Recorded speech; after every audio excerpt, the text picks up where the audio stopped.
Hi, this is Chatterboxing. I'm Sean. This is my prediction video for the Vasyl Lomachenko Guillermo Rigondeaux fight tomorrow night. Brilliant fight. Really looking forward to it. As I suppose most people are. Two of the best amateurs of all time. Definitely two of the most decorated of all time. Two of the best professionals around, in my opinion, as well, at the moment. They don't have that much experience as professionals. I think Rigondeaux's had like 18 fights, something like that. Lomachenko maybe 10, something. I mean, they don't have a lot, but they've had about 400 amateur fights each.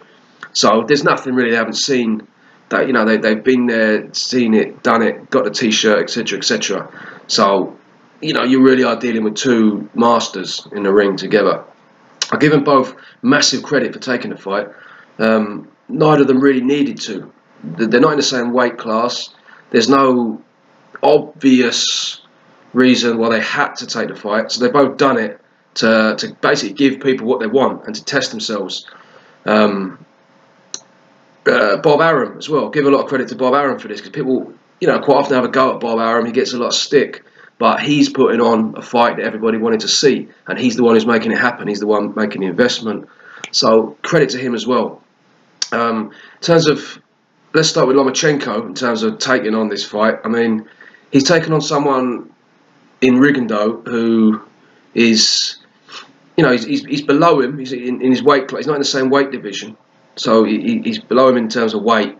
So he didn't need to take it on. There's a danger that people are not going to give him credit for it. We'll get onto that in a bit. He's fighting someone who is very ridiculously skillful. Like, in terms of just pure skill, arguably the most skillful fighter in boxing at the moment. Like, definitely one of them. I don't believe in pound for pound. It's not that I don't believe in it, but I don't like people talking about it as if it's some real thing. But for me personally, I would have Guillermo Rigondeaux and Lomachenko, both of them, right up there in terms of pure skill and ability. So he's taken on someone like that, who potentially, because of all the sort of haters and people who just don't like giving people credit, are not going to give him credit for. A lot of the people who are saying that, he's never going to fight Rigondeaux, he's ducking Rigondeaux, he's this, he's that. Now he's taken on the fight. Now they're saying, Rigondeaux's too small, he's got the deck stacked against him, and already like making excuses and not giving someone credit for doing something that they were criticising him for not doing. As ridiculous as that sounds, that's just boxing. That's one of the things that annoys me about it. It annoys a lot of us, I suppose.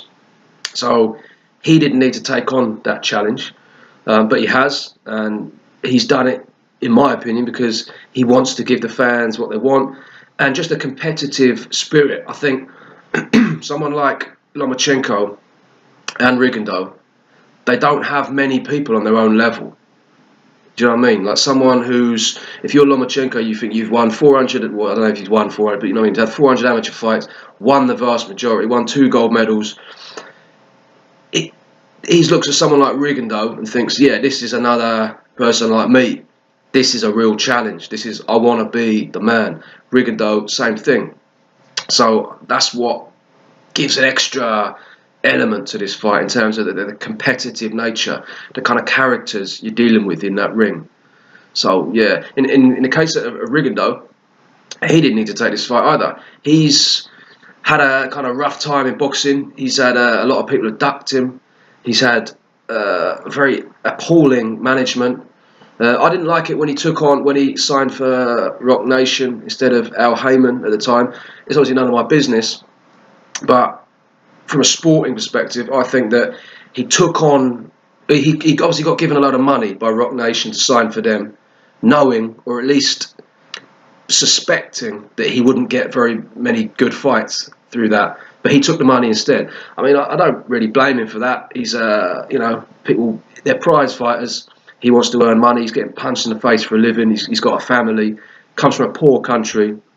So I don't have anything against him taking that money. But what I did have against him is him taking that money, but then still whinging about not getting the big fights, when I think he himself contributed to that.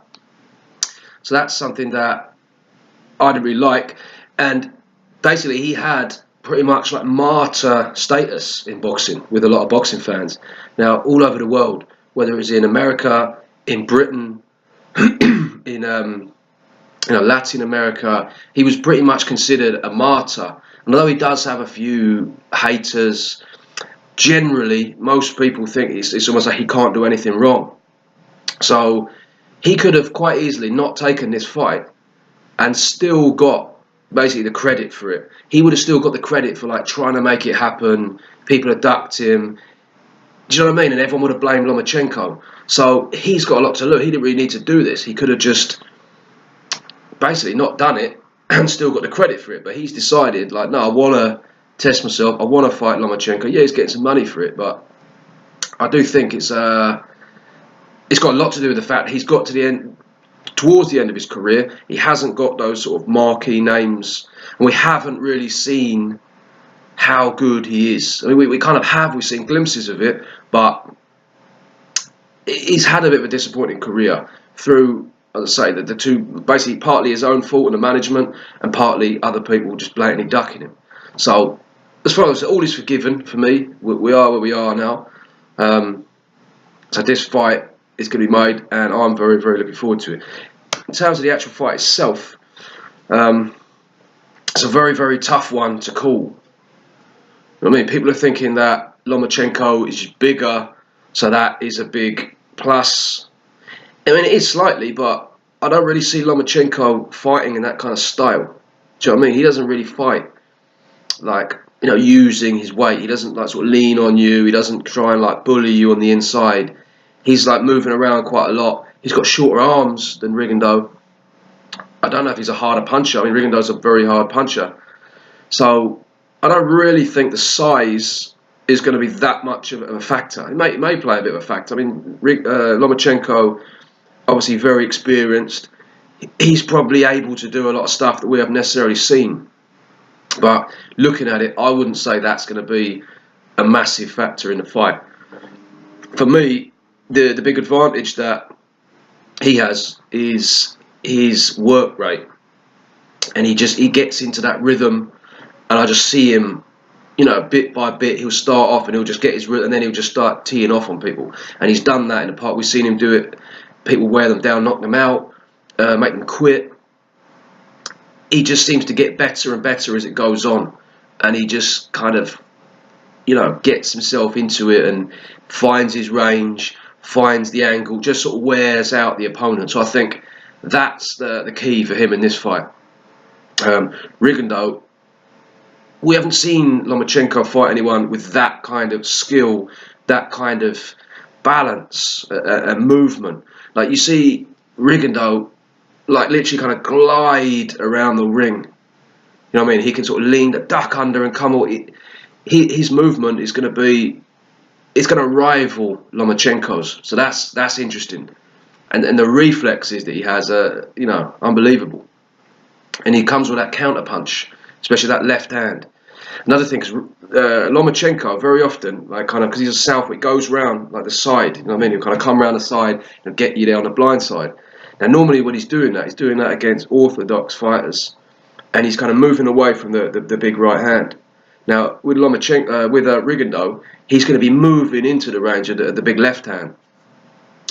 So that's going to be interesting to see. I mean, Lomachenko's not a one-trick pony, but that has looked like something. Well, that's something that he regularly does, and he regularly does very successfully. And he, like, as the fight goes on, more and more so. So, that's going to be interesting to see. Rigondeaux with his counter punches, he's almost like it reminds me of like a mouse trap almost. Do you know what I mean? Like, you step in that rope, bang, and he just gets you, and you won't really see it coming. Like, the mouse will just literally touch the cheek, bang, it comes down. That's almost what it's like. It's like a reflex. He doesn't even really know he's doing it. So, I mean, he does obviously, but it looks like just literally you come in, bang, and he's going to get you. So Lomachenko is going to be interesting to see how he's going to be able to, come in and just, because he kind of, pitter-pat sometimes with his punches. Do you know what I mean? And he can just sort of get in, and like you won't really be able to touch him, and then he'll just literally be like annoying you with loads of little punches, and then bang, hit you with a hard one. it's going to be interesting to see if he can do that to Rigondeaux with the counter punches coming back, with also his control of the angles, control of the distance. He's very, very quick on his feet, Rigondeaux. And the way he moves in and out of range, at angles, circling as well, it's really going to be a spectacle. Like, I really hope it doesn't turn out to be quite a sort of boring, too standoff. I can't see it. I can't see it being like that. It's a possibility, but I think Lomachenko, he is someone who's constantly on the front foot. Really, he's someone who is going to use his work rate to wear him down. Rigondeaux, he's someone who can be quite well. We've seen him before be very defensive and just really slow the fight down. But that's quite often because his opponent doesn't really want to engage. He comes in, bangs, gets hit by that sort of mousetrap style I was telling you about, and he just thinks, yeah, I don't really need this. A bit like Mayweather. You know, sometimes you see like Mayweather fight, and like the first round, they're throwing a few punches, second round, quite a few. By the time it gets to the fifth, sixth round, they're not even really trying to hit him because every time they do, he just punches them in the face. So that happens a lot with Rigondeaux. I don't see that happening in this fight. Now, Lomachenko, he's not going to. He might be slightly gun shy if those counters start hitting him crisp, but I don't think so. I think it's going to be a lot more action packed. I think Rigondeaux as well. He's going into this is obviously a top ranked show. Lomachenko is like the A side. If it does go to points, you've got to see, Lomachenko probably getting. If it's close, if it goes to points, and it's close.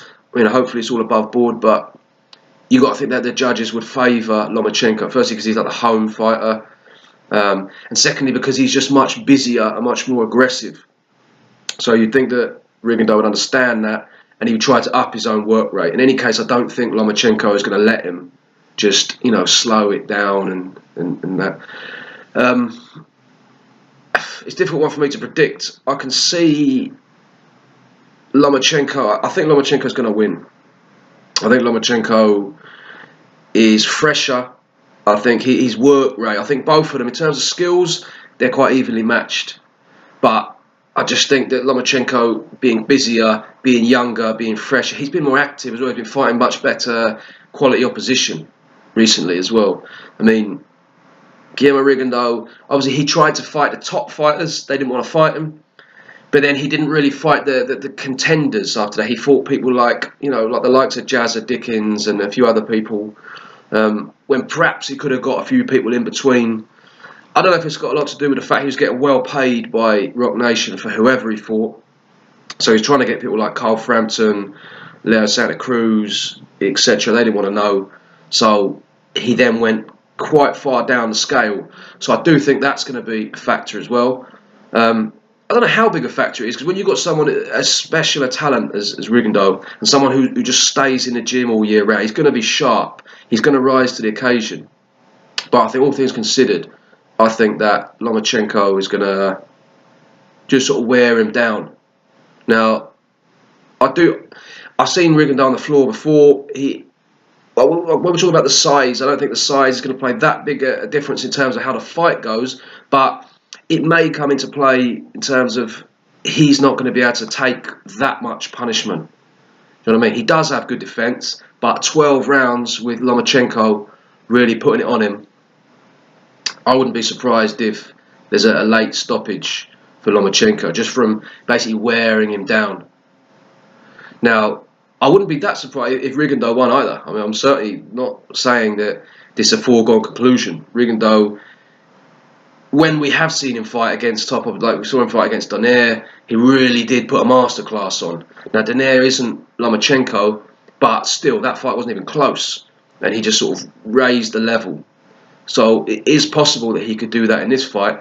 And I do think that it would be interesting to see how, like those angles, as I said, where Lomachenko kind of steps off to his right.